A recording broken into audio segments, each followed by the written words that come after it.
Major support for Carolina Business Review is provided by Grant Thornton. Operating in more than 100 countries, our tax, audit, and advisory professionals specialize in helping companies unlock their growth potential. Colonial Life, providing benefits to employees to help them protect their family, their finances, and their futures. And Sunoco, a global manufacturer of consumer and industrial packaging products and provider of packaging services with more than 300 operations in 35 countries. There is no shortage of information or news about the proposed British exit from the European Union, or Brexit. The challenges are understanding how it started and what now. Welcome again to the most widely watched source of Carolina business policy and public affairs. I am Chris William. On this program, Her Majesty and the UK government's Consul General to the U.S., the Honorable Andrew Staunton. We will meet him in just a moment. Gratefully acknowledging support by Blue Cross Blue Shield of South Carolina, an independent licensee of the Blue Cross and Blue Shield Association. Visit us at southcarolinablues.com. The Duke Endowment, a private foundation enriching communities in the Carolinas through higher education, healthcare, rural churches, and children's services. Barings, a leading global asset management firm dedicated to meeting the evolving investment and capital needs of its clients. Learn more at barings.com. On this edition of Carolina Business Review, an executive profile featuring British Consul General Andrew Staunton.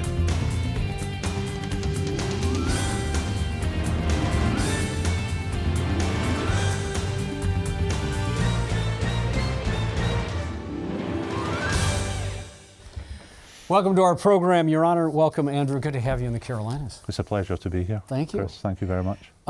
Gosh, where to start? Brexit. Mr. Consul General, give us a sense of the status of the situation as far as we know it. I know we've got some runway left before the 29th of March. But where is it now? Where would you expect it to be in another 60 days? Brexit at the moment is in the British Parliament. There's the Prime Minister recently secured a mandate from the British people to go back and try to renegotiate aspects of her deal. Her deal that is a result of a 2-year process since the United Kingdom voted to leave the European Union. And the deal that's on the table, the Prime Minister and our government believe delivers the will of the people, that we will leave the European Union. So at this moment in time, Parliament has given her a mandate to go back and achieve further improvements. And she's now taking that mandate to the leaders across the European Union. Where we'll be in 60 days, I'm confident we will have left the European Union.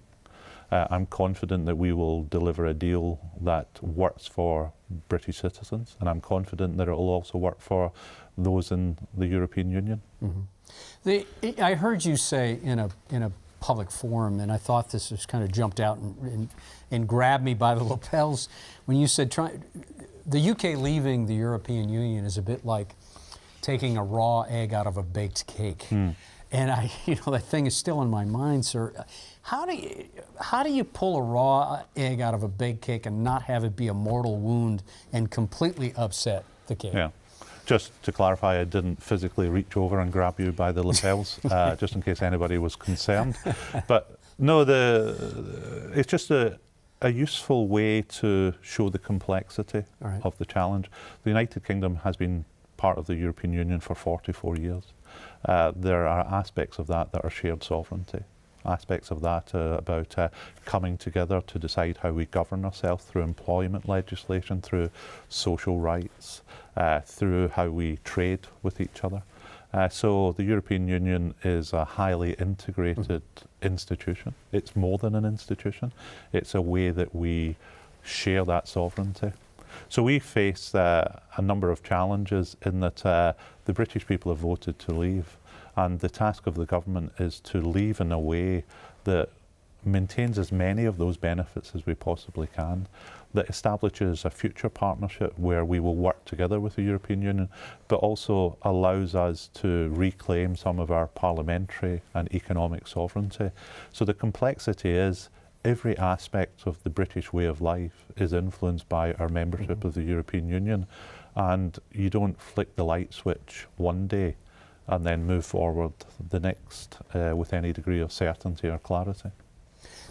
Some of the comments that come up around anyone talking about Brexit is the idea that, gosh, this is hard to understand. It's a very complex issue, as you have articulated before. What's the point of view from the U.S., the point of view from the Carolinas? And I'm sure you know this, sir, but North and South Carolina, one of the major trading partners, of course, is the UK. Yeah. So if you had to model out in 6 months, a year, or 5 years from now, how does a British exit from the European Union, in the way that it's being described as now, how will it affect trade and commerce? I think in the way that it's being described at the moment, you would have a situation whereby, for a US audience, we would have left sufficient room to negotiate an ambitious trade deal with the United States, new trade arrangements. We would have protected the interest of US investors who are in the United Kingdom, who base themselves there, yes, because of the importance of the UK as an economic centre, but also for that access to the single market of the European Union, so 500 million customers. And the deal that the Prime Minister has taken to Parliament achieves both of those, because we would have frictionless trade in goods, we would have very developed relations in services, and also importantly for a US audience, we will deliver our commitments under the Good Friday Agreement, which impacts on Ireland and Northern Ireland. But from a North and South Carolina perspective, the United Kingdom still remains a significant investor in both states. Not many people know that every day 1 million British people go to work for US companies, and every day more than 1 million US citizens go to work for British companies. Trade is $236 billion two-way.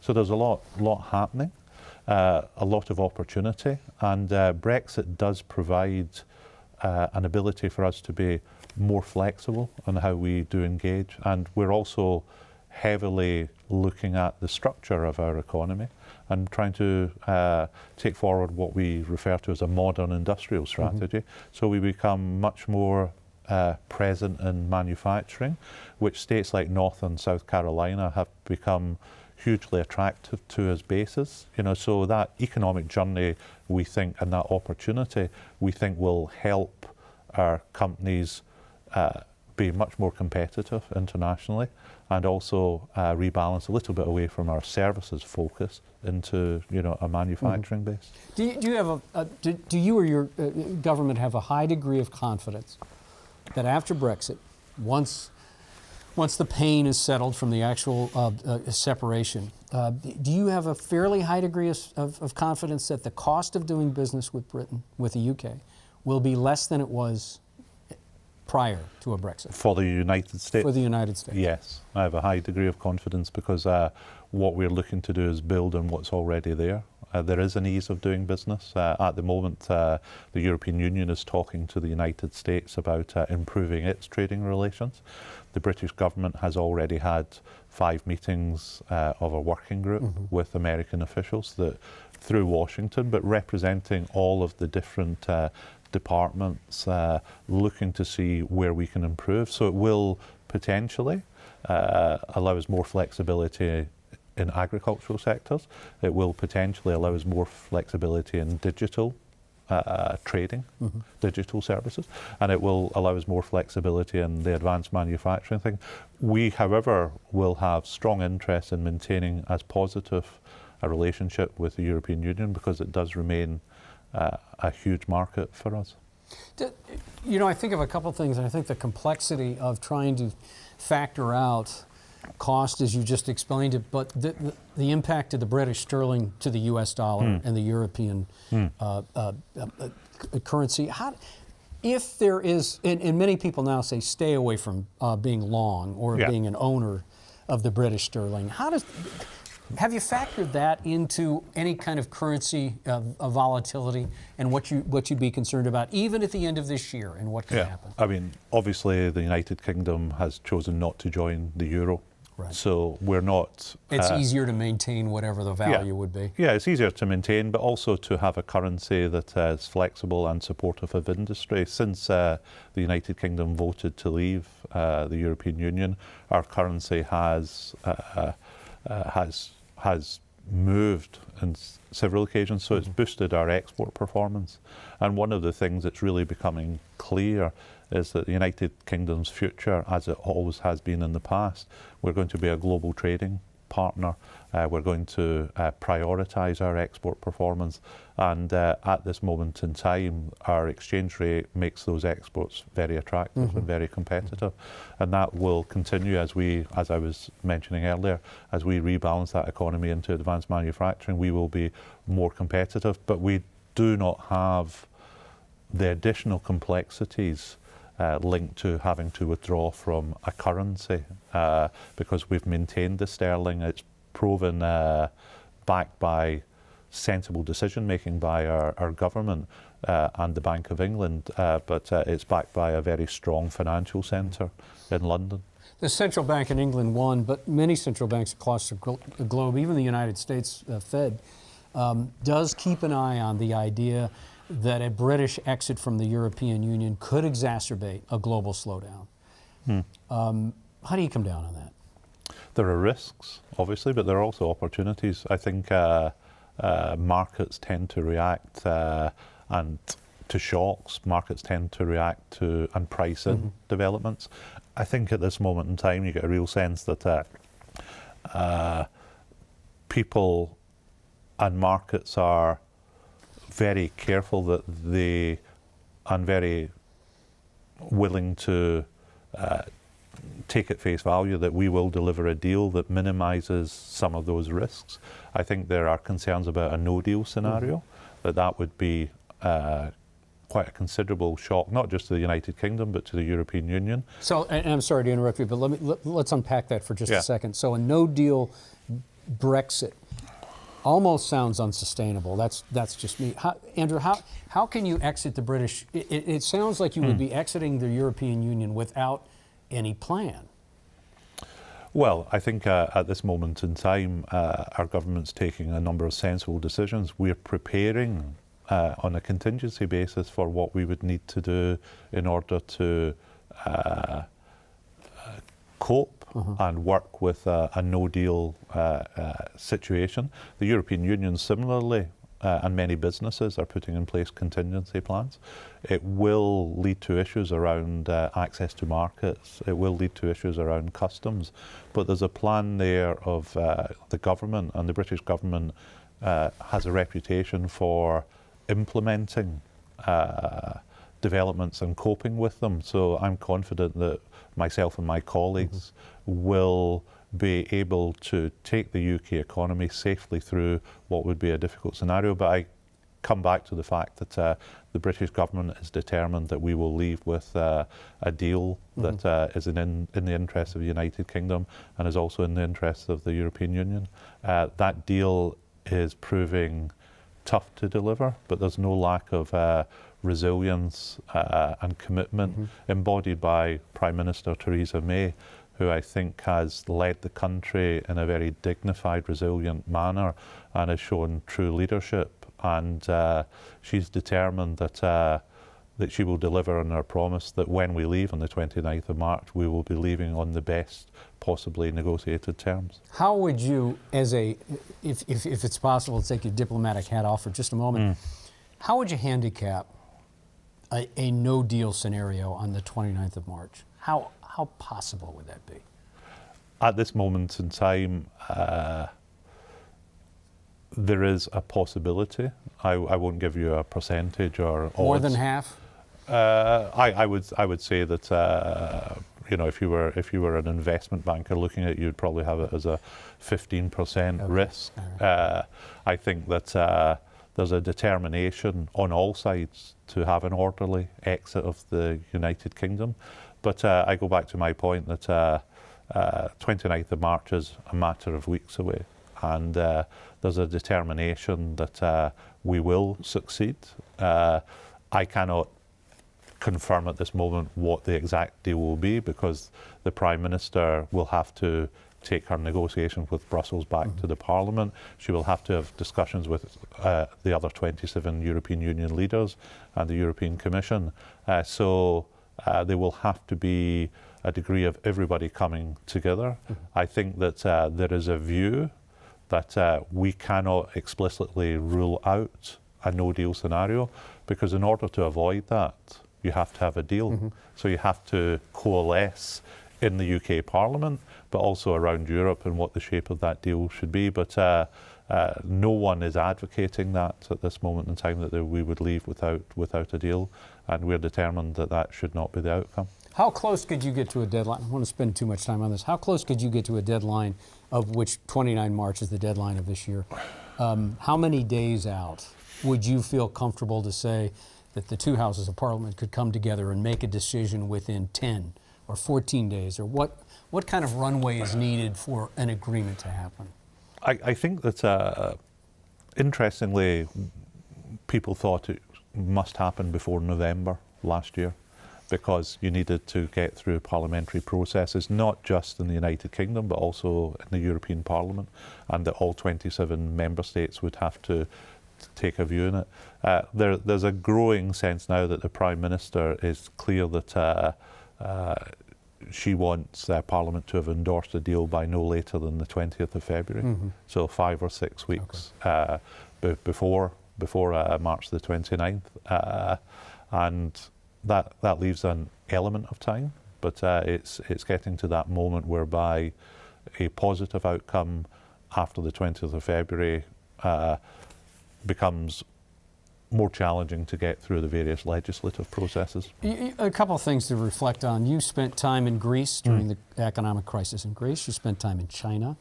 And I do want to get to that, but before we do that, how do you handicap a U.S.-China trade dispute that overlays on top of how Brexit or Brexit might impact the Carolinas or the U.S.? From a British government perspective, we obviously are watching this very closely. The U.S.-China? The U.S.-China aspect, because it will have an impact on global trade. We support the position of the European Union, as we remain a member of the European Union, which has taken a view against tariffs. I don't think that it's in the British government's interest that this set of circumstances develops into a major trade war that lasts for a sustainable period. That's just pure economics. We also think, importantly, and I've said this publicly, that the multilateral route is the way to go in terms of resolving it. I mean, I don't think anybody disputes that there are certain trading practices that need to be addressed. And President Trump is obviously taking a leadership role in terms of addressing them from his perspective.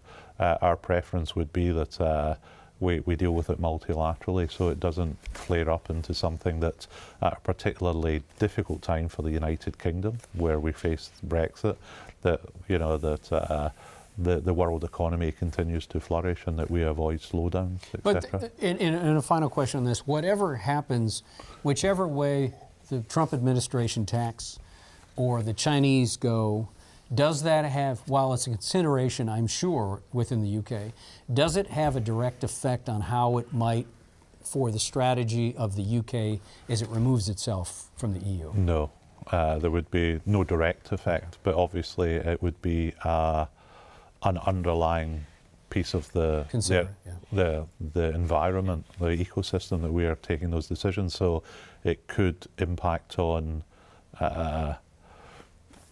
aspects of our deal in the sense of positively or negatively.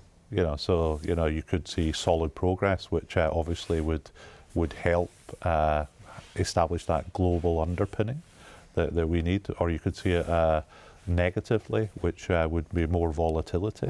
And at this moment in time, coming back to your issue about risks, we're in the business of trying to mitigate or minimize those risks as we take forward a rather complex process. Andrew, do you hear directly from your UK businesses in the US and the Southeast here in the Carolinas? And And if so, what are they telling you about this moment in time, pre-Brexit exit? I think business is clearly looking for certainty as quickly as possible and clarity about where the eventual destination is. So part of my remit is to provide a degree of reassurance in what is a fast-moving situation whereby I've been impressed by the number of people in the US who watch UK Parliament online, the TV station. You know, people love the cut and thrust of the debate in the House of Commons, and people have well, it's not their most pressing issue. Many people are following it closely. So business is concerned about cost and conditions of the exit, but whether this will add uncertainty, which increases their costs. And at this moment in time, my focus is to reassure as far as possible that the Prime Minister's deal addresses those interests of people trading with the United Kingdom and people using the United Kingdom to trade elsewhere into the European Union. But I don't have the magic rabbit to pull out of the hat to give them the complete certainty that they want. So businesses, it is clear, have been contingency planning themselves about how they would deal with particularly a no-deal scenario. So I think that's proper. Just as government is preparing, it's important that business is preparing as well. Do you, what does the Crown say? What would the Queen feel about where this is right now? I think the Queen has, for more than 60 years, given her advice and her views and her counsel to a succession of Prime Ministers in private. That's the role of our head of state. She has a weekly meeting with the Prime Minister, and former Prime Ministers say it's some of the most straightforward, targeted, informed advice. As someone who has reigned for all of these periods, as the United Kingdom has gone through many other challenges. So I think she's giving counsel in private. As to publicly, she has not involved herself in the debate.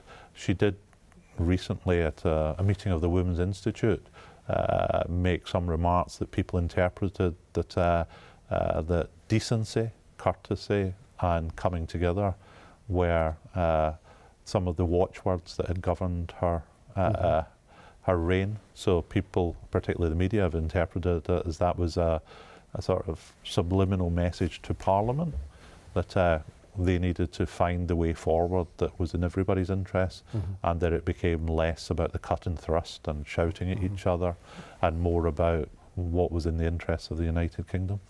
We have about 2 minutes left. Are you surprised at all by the emotional reaction on whether you're for or against a Brexit? Has any of this surprised you? It's quite interesting because we don't normally do referenda, so it's not a part of our Which democracy. Is a debate in itself. Yeah. You know, how does it, so people in the US are much more used to what I regard as binary choices than people in the United Kingdom. You know, you vote broadly every 4 years, Democrat or Republican, sometimes as a third-party candidate. So one side feels really empowered that their guy or girl won. Obviously, so far it would always be a guy, but who knows what will happen in 2020. True. And the other side feels rather disappointed. So I think at this moment in time, our Prime Minister, our government is determined to deliver on the will of the people which voted to leave. It was a decisive victory, but 33 million people voted, 17.5 million voted to leave, 16.25 million voted to remain. So that shows in such a fundamental decision, there is a clear binary distinction between what people want out of this. So at the moment, the Prime Minister has taken forward a set of negotiations to reach a compromise. And some people who want to leave don't think it goes far enough. And some people who want to remain would like to preserve some more aspects of our engagement. But we have to sort of solve that balance between removing ourselves sufficiently from the European Union in terms of sovereignty, while maintaining some of those trading links, some of that access to markets, some of that political engagement, because I'd just like to reassure everybody, the United Kingdom is leaving the European Union. It's not leaving Europe. And we will continue to be the most reliable partner that the European Union will ever have after we decide to leave, in terms of foreign and security policy and in terms of economic cooperation. Andrew, thank you for being a guest on the program. Thank you for putting yourself out there and representing not just the UK government, but during a very tender time in history. It's nice to see you. Nice to have you in the South. It's been a pleasure, Chris, and it's a real pleasure to be in North Carolina. And also, I travel regularly in South Carolina. Thank you. Very impressive. Thank you. Thank you very much. Thank you for watching our program. Till next week, I'm Chris William. Good night. Major funding for Carolina Business Review was provided by the Duke Endowment, Barings, Grant Thornton, Colonial Life, Sunoco, Blue Cross Blue Shield of South Carolina, and by viewers like you. Thank you. Promotional consideration provided by Business North Carolina Magazine. For more information, visit carolinabusinessreview.org.